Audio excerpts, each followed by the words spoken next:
wake up to the headlines. It's time for Cooley TV. Real stories, real voices. That's Cooley TV. From Zimbabwe to the world, it's Cooley TV. Breaking every big story. Cooley TV. No rumors, just the facts. Cooley TV. Every update comes first on Cooley TV. Yes. Muri yeZimbabwe ndadzoka zvekare. Nhasi tangowana mukana kuti timbotaura na Bishop Kevin Nyamakanga. Bishop vakaloka ma-streets zvemanje munozviziva kuti paCooley TV panongooneka vanhu vanenge vachingopisa chete. Saka kana usati ndaunza bhiza rako panapa harisi kupisa. Ini ndinongodedza vanhu vanoita vanopisa. So regedzai nditaure na Bishop Kevin Nyamakanga ndinzwa kuti zvakambira sei, because Bishop tavanzwa vari vocal zvakanyanya ma-streets vachitaura kuti hatidi kutomboona kana kuti kunzwa nezvevanhu varikuda kuita zvemusi wa 31. Kana muchida kuita izvozvo hanzi munofanira kunge muchiita zviri pamutemo, nekuti mukasaita zviri pamutemo ayo handidi kuisa mashoko mukana wamabhishop. Regedzai vataure vega nekuti tinavo on the line ko zvinezvi. Bishop Kevin Nyamakanga, sanganai nevateereri. Makadi munhu waMwari mukoma Cooley, makadi mhuri yeZimbabwe, tiripo tiri vapenyu, tiripo munyika yedu. Yes. Ndauya kuti ndimbotaura nemi direct because zvakangonaka kati chinzwa kuti ko Bishop ko haufa apa meno nyaya idzodzi dza 31 idzodzi, because zvakanaka kuti tinenge taona mukana kuti tizoenda tichibvunza mibvunzo and it's been a long time. Yes. Saka nditisaziva tonyatsotangira pane kudhingina imimi why musiri kusapota vanhu kuti vange vachipinda mumugwagwa musi wa 31. Maita zvakanaka, mabvunza mubvunzo wakanaka. Inini handisi kusapota demonstration, protest or whatever zviri kurongwa zuva ramangwana nekuda kwezvikonzero zvakati kuti. Chekutanga ndechekuti I want to express this from personal experience. Yes. Vari kutungamira madhemo acho ndo vega vanobhenefita. Rutende rwese inongovagudza mudungwe, ende ukasungwa uchapinda panguva yakaoma. Ndo chekutanga mhuri yako ichatambudzika. Ukaona vamwe vaya vanosungwa vaya vachitanga vanoti handei, vakaita sana Jacob Ngarivume, vakaita sana madzibaba veshanduko, vakaita sana Tendai Biti, vakaita sana Madhuku, vaya vanozikanwa even international community. Vaya vane zvima-organization zvavo zvekuti vakangonzi vasungwa, zvima-organization izvozvo zvinotanga kuisa mari kwavari. Iwewe unenge uri kudza mudungwe, hapana chaunoziva, unofira mafufu segonzo. Saka my advice hakuisi yekuti ndiri kuti vanhu musapinde murodi. Ndiri kuti kana uchida kupinda murodi, pinda zvako, but make sure kuti iwewe wasiya wabhadhara marendi ako. Make sure kuti mudzimai wako nevana vako wavasiyira mari. But what do you mean kana muchiti mukadzi wako unosiya wamubhadharira mari, wasiya wabhadhara marent house? Iko kudemonstrata kwacho iri a constitutional right irimo muconstitution of Zimbabwe? That's correct. It is our constitutional right. But right iyoyo tinoiexercise zviri pamutemo. You cannot just wake up munyika wakuti uda kuita zvinhu zvakaita kunge protest or demonstration. You approach relevant authorities, anova mapurisa, law enforcement agents. Ivavo ndo vanechekuita nema-security matters enyika. Saka ivavo vakakutendera kuti go ahead, you go ahead. Vakasakutendera kuti usaite, haufaniri kuita. Ukazoonekwa wakuita usina kutenderwa, wakutotyora mutemo wacho. So in as much it is our constitutional right to protest, to demonstrate, we have to exercise that right zviri pamutemo zvekare. Alright. Ipapo ndapanzwa Bishop, but onaika imi mati kuchida kuita zvinhu izvozvo you have to alert. Handiti mashasa word kuti alert handiti? To notify. Notify handiti. alright, you have to notify kureva kuti iwo kungowazivisa kuti tine zvinhu zvedu zvatiri kuita musi wakati, which means hausi kuenda kunovakumbira kapa, uri kungovazivisa kuti tine chakati chatiri kuningina. And ndiri kuononzwa kuti a lot of guys vari kuita chinhu ichi vabvira kudhara vachikumbira vachiisa matsamba. Saka tingati vanofanira kupiwa mvumo here kubva kumapurisa, because mapurisa basa rero ndere kupa mvumo here kana ndere kuuya vachizongoona kuti muri kuita zvinhu zvenyu mune zvakanaka here. Mapurisa, law enforcing agents, yes, security apparatus ese basa ravo ndere kuona kuti munyika mune order here, ndere kuona security measures kuti munyika mune order here, mune peace here. Saka mukaona vakurambidzai vakakuti no, it is not a conducive environment for you to protest, it means vanenge vatotarisa security measures vakaona kuti this is not the right time kana kuti this is the right time. Haisi nyaya yekungonotifya chete, inhau yekutoudzwa kunzi aiwa kwauri kuda kuenda kunovhima, enda unovhima nekuti environment yakamira zvakanaka. Kana isina kumira zvakanaka vanokuudza kuti hazviite kuti uite that protest. Saka ukasazoteerera iwo kangoti nekuti ndava notify ndaenda, unosungwa. Because chinoita kuti munhu azosungwe kutyora mutemo, ende kutyora mutemo ndo dzimwe nzira dzacho dzekutyora mutemo watinoita nadzo. But polisi yekuzimbabwe yakambobvumidza vanhu here kuita demo iyi kana kuti vaakutoshandiswawo zvavo nepati yenyu yeZANU-PF. ina handisi kubvadzisisa ini mutemo unoziva chi Kuliant nemhuri yeZimbabwe. yeah, vanhu vemuzimbabwe vane dambudziko randakagara ndakataura kubva kumashure, chinova chikonzero ndakazoti inini zvekuramba ndipikisana neZANU-PF handina kwandiri kuenda nazvo, ko ndadii kujoina, ndajoina zvandiri kuda kuti zvichinjwe ndotanga kushanda ndiri mukati. Now isi kuti madhemo ari kunzi aitwe mangwana, bhiro iri parakagazetwa makadii kudemonstrata. Takaita mapublic hearings mukoma Kuliant, ini ndakatoshaya mukana wekutaura kuaquatic complex, ndakashaya mukana kudomira kuti akomana kudosimudza maoko, ndakanyimwa mukana. But because nekuti ndandine nzara yekuparticipata, the following day ndakamukira ndikaenda kuairport, ndikandomirizika kusvika ndazopiwa mukana. So what am I saying? Ndekuti pakaitwa mupublic hearings vanhu vanga vaine mukana wekutoti even vanhu vakaungana motochibvondora ipapo motoita. Hati muri kuona? But now mira nditsanangure, bill varapinda muparliament, veopposition vacho makadodhibeterei, vakadi kungogara vataura kuti hatisi kutombouya kuparliament ikoko, hatisi kutomboda kuzwa nezvechibhiri chenyu, kana muchiita debate itai mega. But they entered into the parliament, they entered into the senate, they debated. Andipazvisisa vakakundwa, vanhu vakakundwa, president vakasaina this bill into an act on 7 July.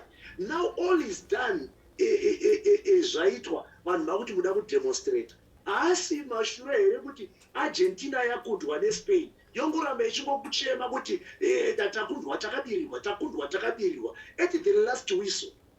Saka ndiri kuti inini ndotsauri kuona kuti mapurisa ari kuti no, because you had the time mukadei makava approacha, mukadei even makaona kuti manyimwa panguva yekumasuro when it was a bill. This is now a law. It was rather better to demonstrate against a bill than demonstrating and protesting against a law.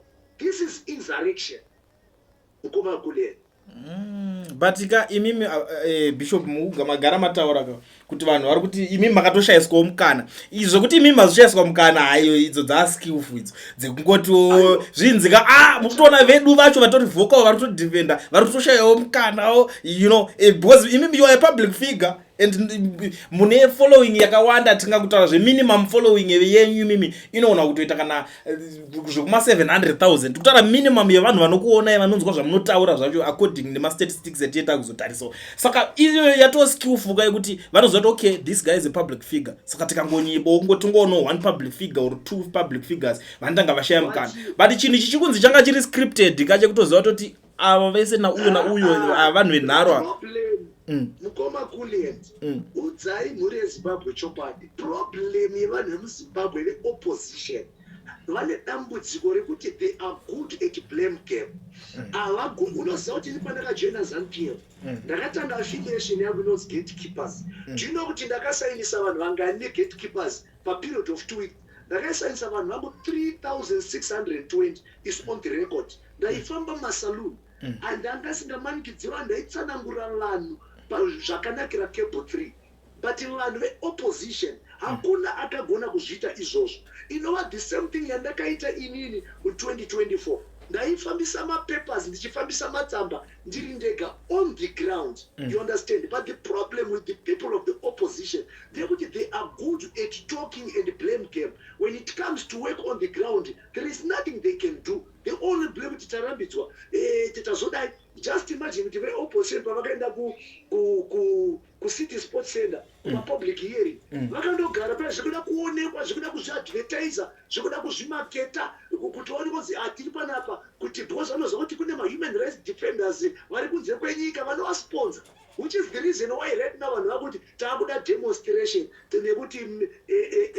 against act number 3 because kune only a few who are going to benefit when the demonstrations zvikuitwa mangwana izvi. There are only a few, Mr. Kuliant, who are going to benefit, and the rest are not going to benefit. Vazhinji vachangosungwa, woenda kusungwa papa wogara kana kuti chikurupi muri chitambudzika. This is why I'm advising people that this is not the right time yekuti vanhu mudemonstrate. Muno demonstrate, exercise constitutional right, but as you exercise I bet you are going to be arrested tomorrow. That's the honest truth. Alright, ipapese kuti chazosvika zvevanhu zvekune vanhu vachabenefita muri kuti vanhu vachazobenefita vachaita sei, but imi mataura nyaya yekuti zvoni matsamba ka imi makatofamba izvezvi muchiita se muchiregister vanhu your affiliate and stuff 3000 something people, but pamakafamba in 2024 pacho ipapo muchiri ku opposition side or I don't know muri ku opposition iri kana kuti maingo support vanhu maifariro vanhu opposition. I don't know kuti position mamuna chechende ipi papa, but handiti mimi makasungwa in 2024 saka makasungirwe chiimi in 2024. This time makaita almost the same zvamaita mufamba muchijoinisa vanhu your affiliate anditi under nigirikini kwamari gatekeepers iri under ZANU-PF amnausungwa zvenyu zvese bo, but in 2024 makasungwa imimi saka toti makasungirweyo right 2024. That's a very good question. 2024 ndakusungirwa ku distributor ma letters, ndakadistributor ma letters angu muna June. Ndadistributor ma letters angu muna June indakazosungwa musi wa 6 August. Ya 6 August yakanga ine chekuita neSADC kwete nematsamba. But kuSADC amusi maitaura zvekuendesa matsamba here? Matsamba exactly. The issue yakanga iri kuti August kwaida kuitwa ma-demonstrations. Ma-demonstrations aida kuitwa akange ari ekuda kuratidzira pamberi peSADC kuti aiwa isusu hatisi kuda kuti vamunangagwa tiri kuda ma-re-election etc. That was the idea of which zvakanga zvisingaite kuti isusu titange kumiridzika pamberi pevaenzi. You only begin to discover it now kuti I was wrong. Honestly haugone kutanga kumiridzika pamberi pevaenzi. Vaenzi vari kuuya vari kufambira kuzogadza mutungamiri wenyika iwe wotanga kutaura zvisina nebasa rese. That was wrong. We begin to see it now kuti in as much taida kuti zvichidaro but timing was wrong, which is the same reason yatiri kutaura izvezvi kuti timing yacho iri wrong. But apa timing yaita wrong papi, let's agree alright.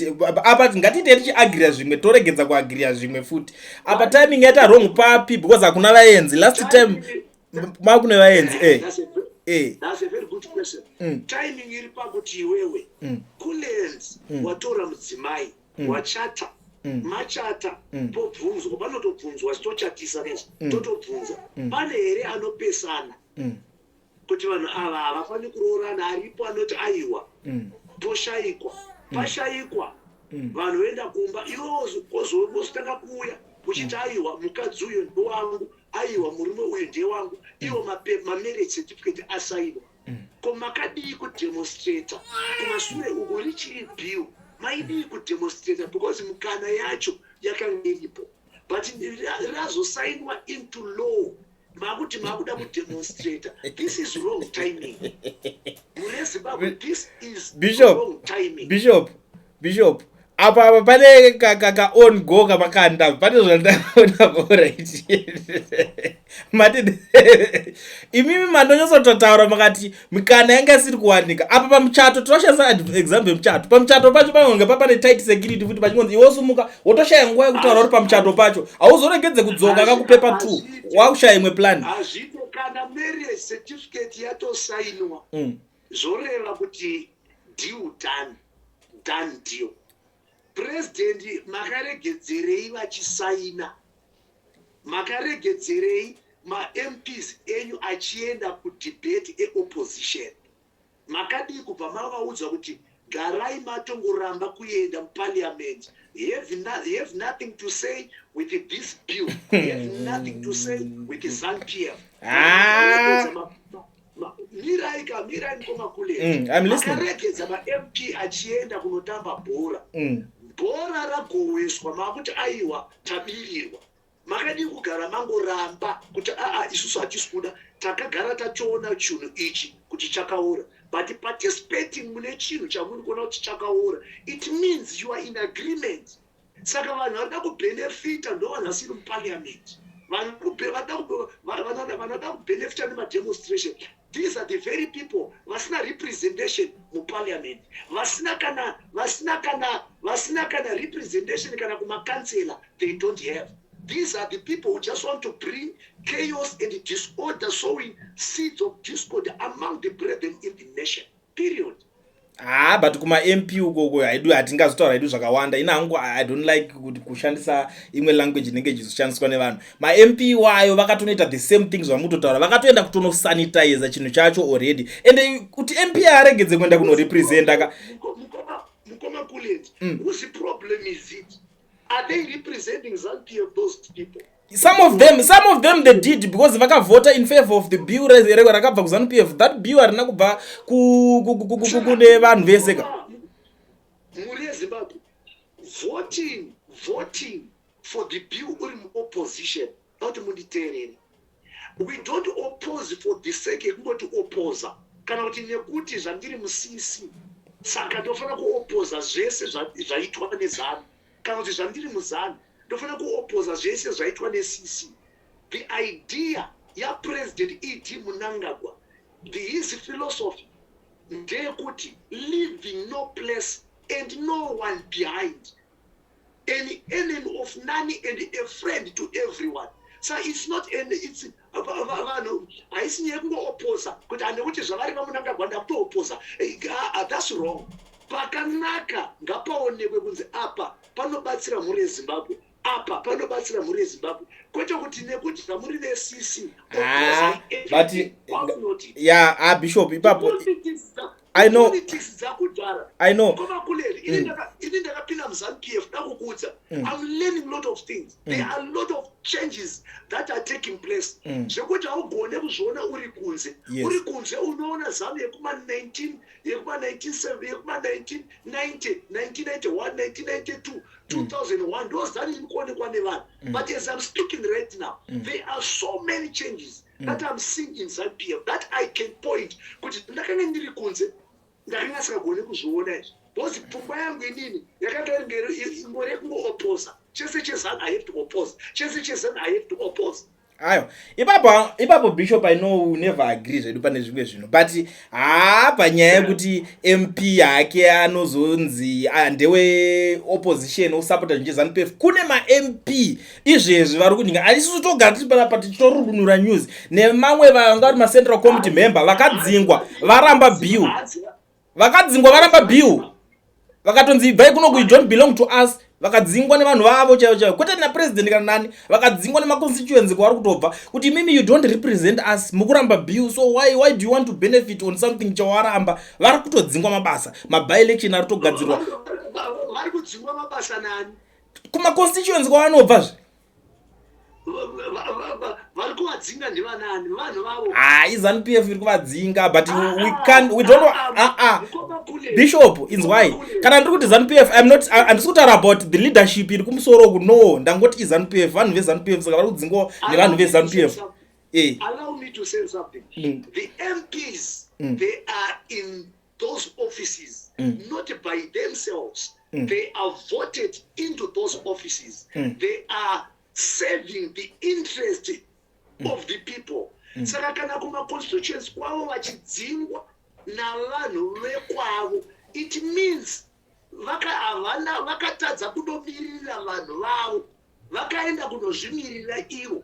Pavakudzoka kuvanhu, vanhu vakuti aiyo isusu taida kuti usapote bill. Saka nekuti hauna kusapota bill, you are fired, and they have to be fired because they are not representing themselves. They are representing the interest of the people who voted for them. And this has to be known. Tinofana kuzivikanwa mukoma kule. Ma MPs havasi kuzvimiririra. MP wese ari kupinda muparliament, kansela wese ari kupinda mubasa, ari kuiswa navanhu. Saka zvaunopinda muparliament, enda undomiririra zvido zvevanhu, kwete zvido zvako. Saka kana vari kudzingwa mabasa, that's their own fault. They should have represented their people well. Right, vanhu vari kudzingwa itimu ruzhinji riri mumacentral committee, but kubulawayo kune anonzi aniko zita rake rikutaka kundibuda uyo akaita kususpendwa neZANU-PF.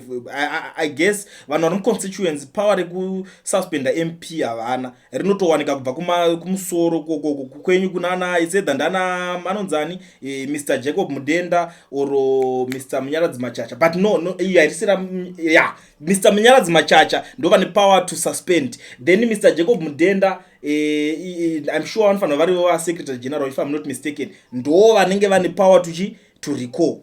Those guys iva vari true ndo vakadodedza MP wekubulawayo. Ndachida kutaura zita rake, I'm looking for his face ndikaiona ndoiziva ipapo.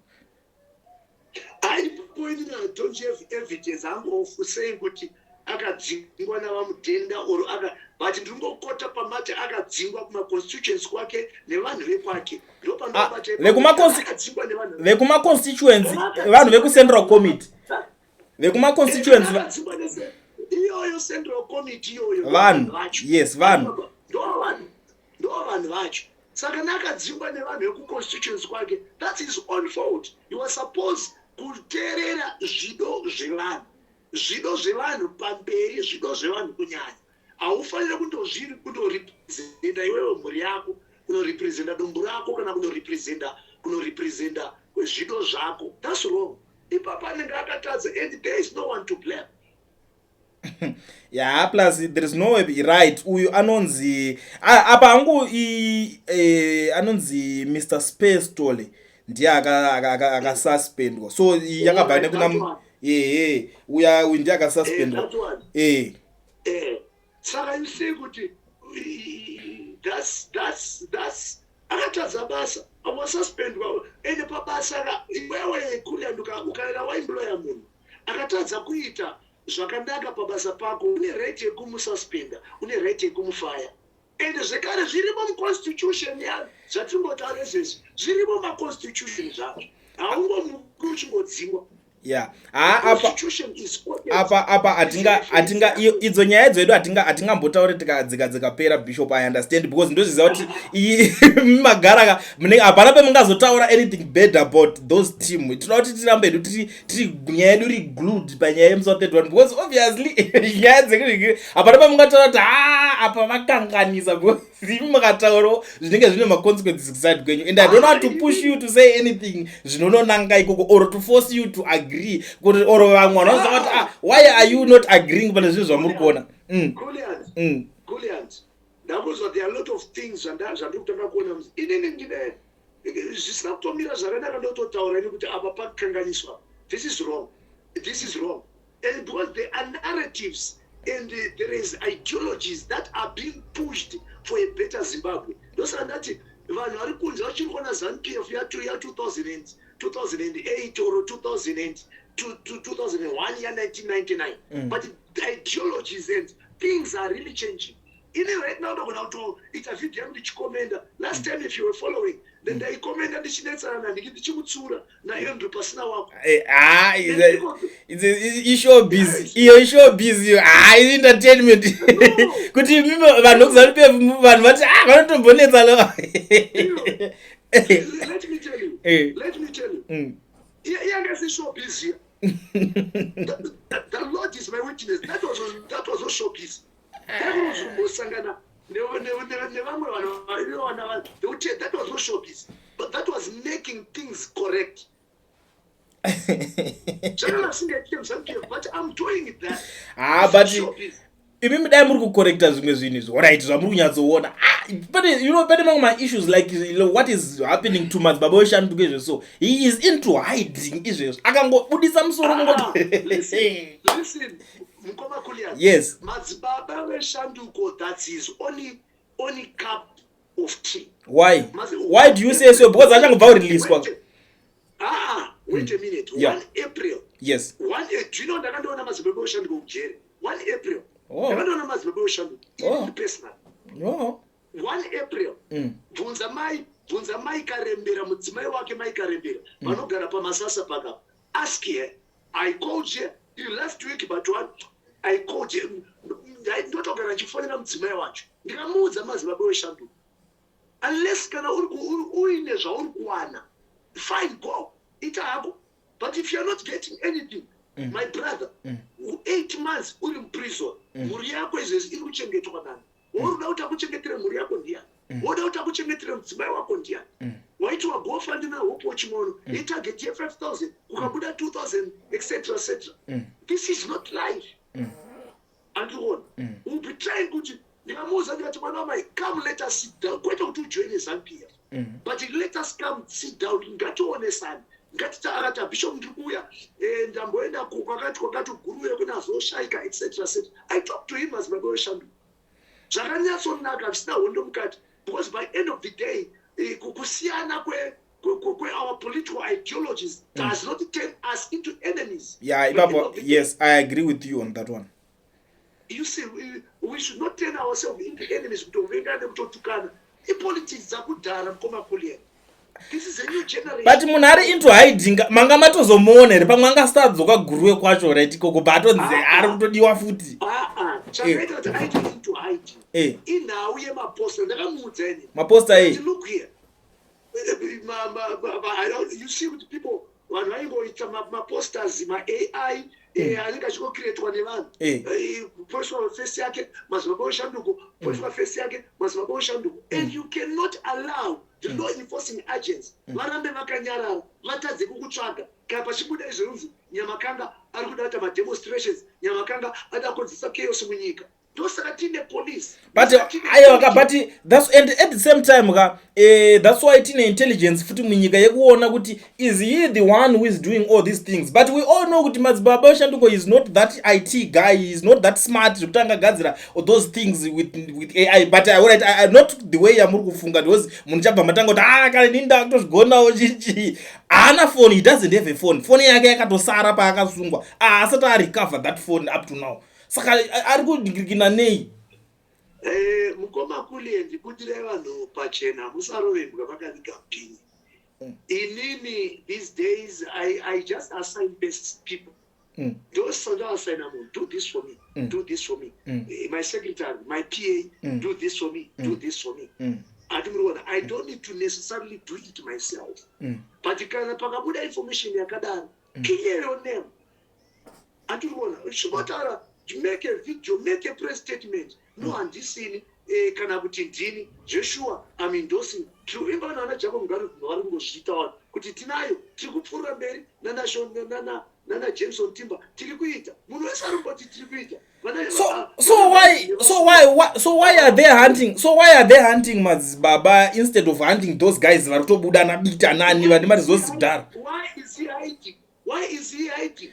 Anondokorera maharaka life yatombopedzerwa 8 months mukati inzwa ndikudze kuliati ndikuudza things that are taking place zvingadai zvakaita mukoma wangu Godfrey Karembera was simply supposed to explain his position All right. Zvakanaka.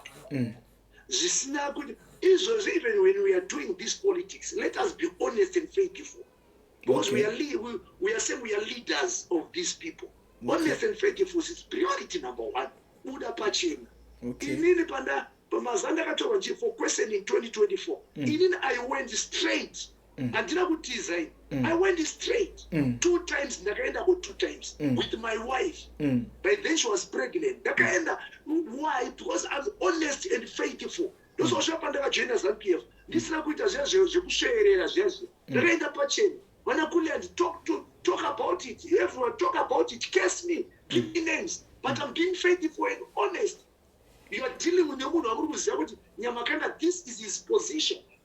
You cannot be a leader when you run away from accountability. You can be a leader when you run away from honest and faithfulness. So what Baba mkomo wangu Godfrey, zanga de yakangoita, kungoenda, kulo end order. That's what muri kunditsvaga, muri kundida. Ndini zveshuwa, ininiga I am prepared kuti ndiite ma demonstration. Okay. Kana kuti inini handisini, zvoma zviro indakaenda vakavhura mafoni angu vakadi. Ndikadzokera kumba. But when you hide, it means there is something. And you continue hiding for the rest of your life. Unless kana vari kubenefita mazviri. Kana usiri kubenefita ndokuudza chokwadi koleni. Jere hatina zera navo. As long you are not benefiting, jere hatina zera navo. But kana uine vari kukusponsor tumari tuchiuya, then even kugara mujere unoziva kuti hakurwadze, by end of the day ndichangobuda, ndabuda ndiwana pekutangira. All right, let's talk about those vamuri kuti vari kubenefita, because you know apa padaonya tinyatso clarify panyatso clarify I mean kuti tinyatsonzwisisa, because vamwe vanhu vatozviziva zvekuti kuna vanhu vanenge vachibenefita, because ndinoda kuziva kuti vari kubenefita vanobenefita how, ende kana mune zita ora muchada kutaura, but handisi kuda kuti muzore but zvekutaura mazita no zvinogona kuzonetsa, handidi zvekuti mangwana vanhu vazotanga vakunetsana. Let's talk about nyaya yevanhu vari kubenefita, mobva mationesawo kana muchinge mune a little bit of evidence kuti pane vanenge vachibenefita zvakadai inini evidence ondakaiwana zvakadai ori mukataura something chinobatika chitangible, so that people will know kuti zvechokwadi people are benefiting out there panyaya dzemademo. Yeah. Kuliant. Ina ndife ndakakunyeperai kana kuroiwa ndakakuita mupinyi. Zvakanaka kuti vanhu mundivengere zvandiri kutaura. Pane kuti mundidire manyepo. Kune vanhu vanobenefita. Kune vanhu vane tuma organization twavo. Tuma organization itotwo ndo tuma human tuma organization itotwo hatuzi muno, tumwe turi muno muZimbabwe, tumwe turi kunze kwenyika, vamwe vacho vari kuAmerica. Apa mvisisa pamunosungwa paipai vane maorganization iwayo parotorwo paipai vanenge varitoripo, vanenge varitori neinformation kuti Nyamakanga asungwa, wotouya wototsvaga mudzimai wamai Nyamakanga tisiwe chakati. My wife inini akatomboita 4 consecutive days, not 4 consecutive weeks, achipiwa $50. You understand? Makatopuwa Nira ndikuudza from experience. Okay. Andikuudza zvekunyepa. Okay, I'm listening. One day ndogona kukuudza kuti one day ita interview with my wife. Okay. One day do an interview with my wife. Okay. My co-accused inini. My co-accused.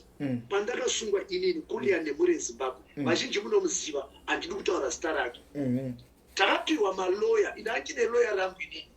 Okay. Iye aine lawyer rake. Iye akapiwa a senior lawyer, indakapiwa a junior lawyer. Okay. Uzwa kulia zvandiri kutaura. Yeah, A senior lawyer ndiye instructor lawyer rangu inini. But my instructions aitika akanga ari ekutenderera. Pamwe pacho aingotadza kungouya kana kukoti vomboregera. Apa vaadviswa nako-accused wangu.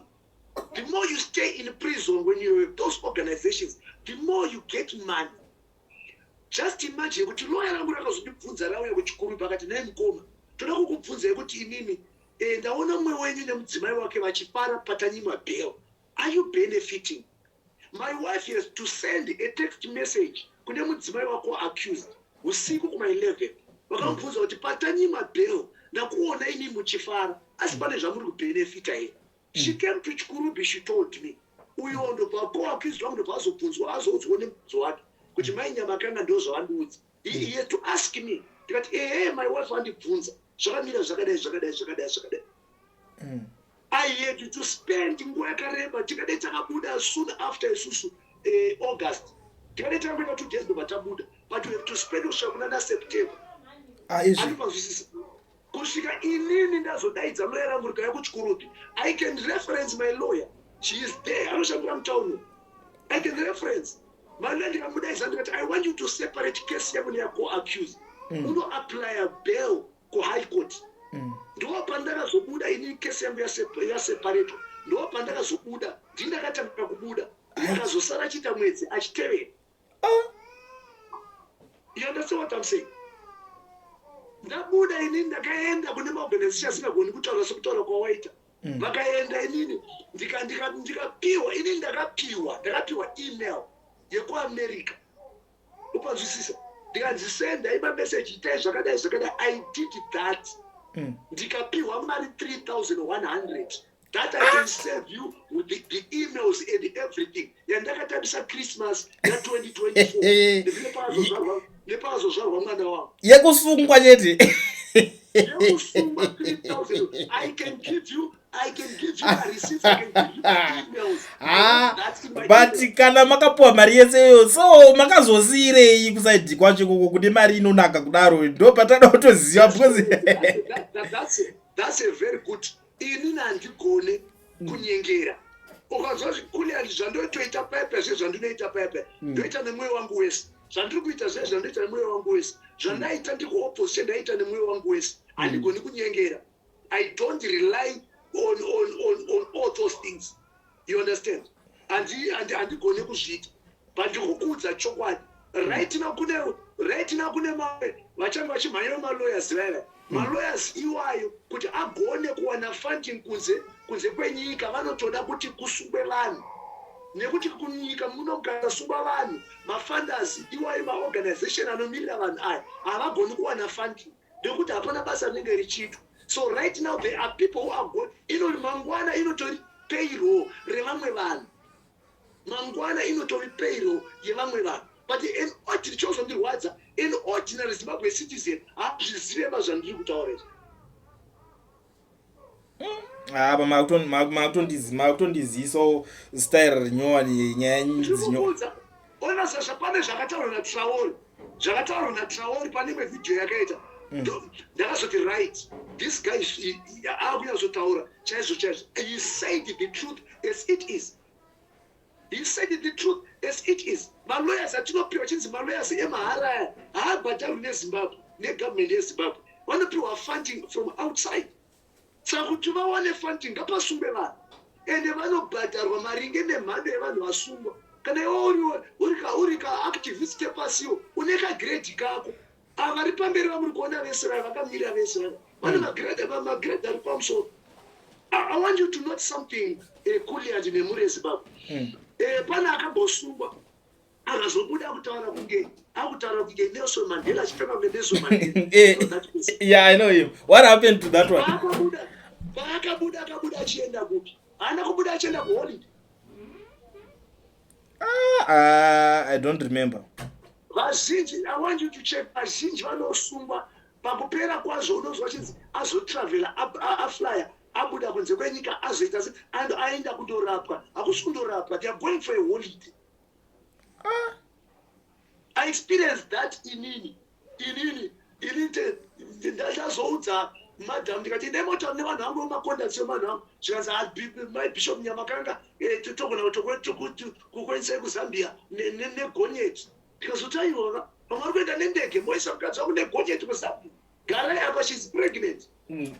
We had to sacrifice kugara in that hostile environment. I experienced this. Zvandiri kutaura Kuliand handisi kutaura kuda kudhisa vanhu kana kuti chindiri kutaura from personal experience ende zvese maizviona zvaiitika. People kune vanhu vari kushandisa akukubvunzai vanhu vese ava vazhinji ava havana mabasa vana. How are they surviving? Have you ever realized kuti vese vanoenda kujeri vanodzoka vakasimba? Unoziva here kuti kune kuchidyiwa machicken, unoziva here kunodyiwa mamaleti chero? Ndiyo political activist. Kujeri kudyiwa chicken nemanhingirikini Bishop, what are you saying? Chicken, rice, my drinks, whatever, zvinodyiwa kujero. Political activist. Bishop. Every day, or maybe zvinobva kumarelatives wozve. Ndiri kukuudza, ndakanga ndiriko ke. So, you know, that's my question. Imi answer mandipindira mangoti amugone kunyengera. Bishop mosi yakupuwa ma 3,000 something, moba mapuwa futi ma $50 machinji for consecutive pama days. Moba maramba zvo zvakadaro here Bishop. Moramba zvese zvozvo. Unoziva chi Kulians? Unoziva chi? Zvandakutaura zvaebit sensitive, but I want to help somebody out there. Ndakati ndiri muchikoropi. Ndokubva unoziva mabhanditi aya vanotozviziva, mabhanditi chaiwayo. Mabhanditi aya achibva vazonditi tatoti garei, takuirana takuita zvekunamata izvi. Mumwe wacho vatonditi ndimika muri kuita mari muno. Ndikuita mari sezvo muri kuita mari, vamwe wenyu vatovaziva.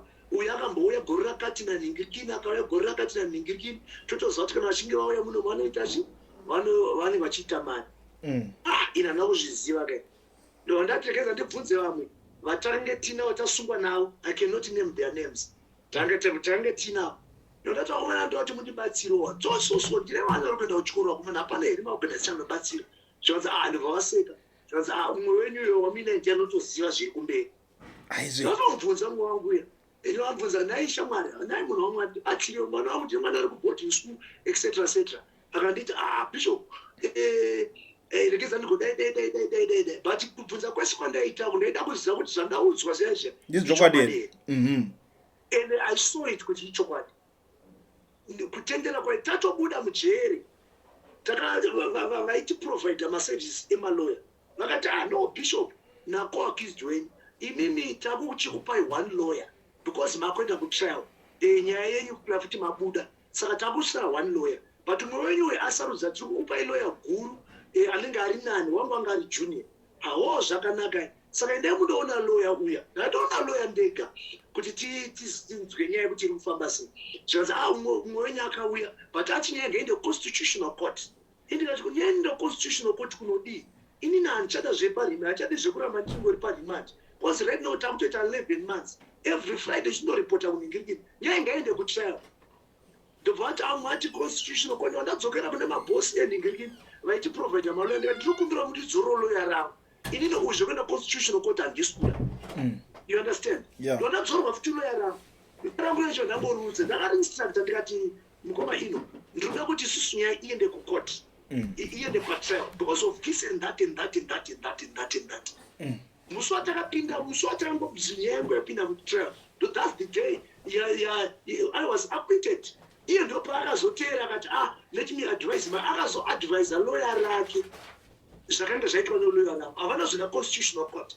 But kuenda constitutional court kweuya kuwedzera madays uri on remand. Uye vari kuprovide macases pa-international community nyaya inenge ichinzi nyaya yatoenda ku-constitutional court zvobva zvaita kunge nyaya yaita sei yareba ine value zvobva zvaita kuti nyaya ite value but haina kuzoenda constitutional court. I'll give you last example before I leave this place. I'll give you last example.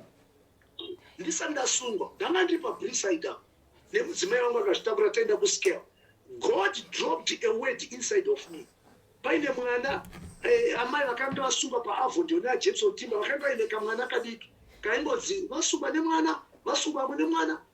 nemwana regime yakaipa, regime so bad, community ichitendera pa-international community. Ndikafonera vamwe vanoita senator handivatoestaravo kuCC but ndo vanoona nezvewelfare. Ndikafonera ndikati munhu wamwari ini ndataura nadzimai vangu titore mwana uyo tigare naye kusvika mai vake vabuda mujeri. Is not right. vakati zvakanaka bishop maita zvinhu chakanaka regedzai patinoenda kujere kwatinoenda kukoti tichataura namai vacho tinzwe kuti vanenge vabvuma here pazopera 2 days ndazvafonera seneta vaye seneta mazoita sezvikazi takataura navo vakatoti mwana akatotorwa ichi nedzimwe hama ndikati kana zvakadaro mwari ngavakudzwe but tell you what nkomakolians taenda kuti ndazosungwa paya saka mota yaititakura isusu ma-inmates yaitakura kuchikurudi male prison yopfuura yoenda kufemale yotakura madzimai that's the day randakazoona mai vaya tagara muchimota natine yogurt 2 dzandaida kuzodya tiri kujere tiri kukoti ndopandakagara padhuze netakutotaura ndikati nai mama makashaya here munhu wekusira mwana achiri mudiki mama vakati munhu wamwari ndakashaya munhu anomutorero kana mwana zvokuti dai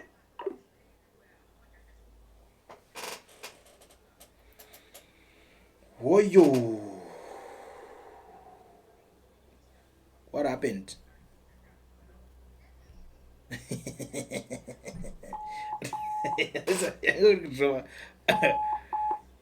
yangodropa musati mapedza kutaura zvamama kutaura bishop. Saka ndopandakazoona mai naye tagara kunekuti ndakutotsanangurira ndopandakati aizvi mwana uyu aitoshandiswa as a weapon unknowingly pachiona zvachinozorwadza ndechekuti vanhu vaya vandazobuda mujeri ini mwoyo wangu warwadza kuti vanhu vese ava vamwe vakadzingwa havana mabasa amwe angatori ticha kukwasedoko iwo is handicapped angakaremara gumbo neruoko akasaizi vandakolekta data reseria ndikati ndinoda kutsvaga vemapolitical party tigone kubatsira vanhu ava vakasungwa vakasungwa tell you what takavaaprocha vanhu vese hapana akabatsira mavese mukada kuvatsvaga 1 by 1 vese vakasungwa vese vakajameson timba vese vava vazhinji vacho hapana akambobatsirwa kana 1 hapana vamwe vanotone magrevances nanhasi I have the data, I have my phone numbers zvandinazvo kana paina ari kundinzwa atozviziva kuti bishop Nyamakanga ndakatombotanga project iyo before I joined ZANU-PF but let us do this project yekubatsira vanhu vakasungwa no but it's true. Alright, I think about yangu nyaya yebishop I'm not here to believe zvamazotaura because tatozonzwa zvakawanda zvemamisha but I wish kuti kana zvichiita if it's possible maigona ndipowo phone number kana dzevanhu timbovaisa paplatform panapa pamunoziva kuti vanokwanisa kungobudikira like this timbotaura tichimbodiscussa nyaya do you know zvinobatsira vanhu vakawanda because at the end of the day we are not doing this kuti tifadze ningi au tifadze ningi but kuti chokwadi chitese chibude pachena. I will give you my numbers. Yes. Yes. Because munofana kuita munhu are willing. Are willing, exactly. Yes. Notaura navo nokupai manumbers avo. Yes. Motaura navo. Ichokwadi. You understand? Motaura navo munowanzwa vega. All right. Any further question? Tichazotoita kuti vanhu vatokanganwa zvakakosha zvamanga muchitaura but isusu hedu tichazonge tichionesana after this whole thing zvinge zvazodikana toona kuti haisi kuzobudirira here iri kubudirira here demonstration but for now tamboclear because obviously tikada kudzoka tirame tichingotsokotedza panyaya yatagara tatisiri kunzwanana but zvazondinakidza ndezvekuti mazoya nenyaya iri bit interesting saka I don't want to dilute it anymore zvanhasi tongoti ibhedhere vanhu zvokudai ibhedhere vanhu ramangwana tokudza ibhedhere vanhu kuna vanhu vachitosungwa but kwavari vanhu vada kuita mademonstrations vatungamiri vavo ndichipedzisa dai vanga vamira zvikoro zvavharwa votakura vana vavo nemadzimai avo voenda pamberi kwete kuisa vana vevamwe vanhu pamberi nemadzimai vamwe vanhu pamberi ine muchizobenefita. That's wrong. Thank you so much. All right. Good night, Bishop. Thank you, bro. Paka. Ndikatozoramba ndakuwanza nyaya. Muri yeZimbabwe zvamuchataura ngati let's meet in the comment section. Ndambozamawo because tatoona kuti atisi kunzwanana but panenge pakuzoita nyaya isusu toda nyaya guys. Toda kuti iwe unzwe nyaya semanzwere tinozvingozviita. Panapa isusu chedu chete kungodiginura tichichera baba. Let's meet in the next one. Who is next? Ndiani umwe because Bishop was one of the guys vanga vari public demand vangazi nevanhu vadedze wabvunze but unozwa kuti mukubvunza nyaya ndozvandofarira mukudhiga umu unonzwa imwe nyaya yekuti wanga usiri willing kuinzwa wanga usiri ready and now you are not even expecting it. Saka zvamanzwa ndizvozvo anenzeve dzekunzwanzwa ngatisangane pachikamu chinoteera mhuri yeZimbabwe. Coolien TV team VAT asi vanhu vachishamsika. Coolien TV haichatsika saka subscribe wozolaika nechawana zvisapana chichazosha. Everybody say Coolien yeah. Information need brilliant yeah. Everybody say Coolien